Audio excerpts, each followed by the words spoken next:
Thanks for checking out SYMFONI on YouTube. Please be sure to subscribe and like our videos for updates.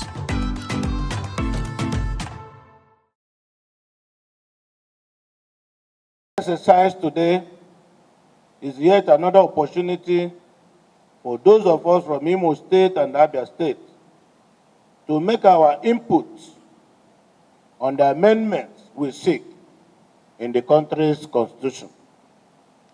It offers another opportunity for us to continue to work out an acceptable constitution that would address the concerns of the majority of Nigerians in general. Ndị Igbo must be united. Ndị Igbo must be committed. Ndị Igbo must be bold and courageous. Ndị Igbo must follow the right route to success.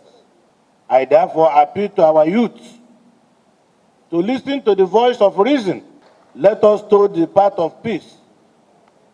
All shall be well. The focus for this committee is how to manage the review exercise in fair, inclusive, credible, and transparent manner.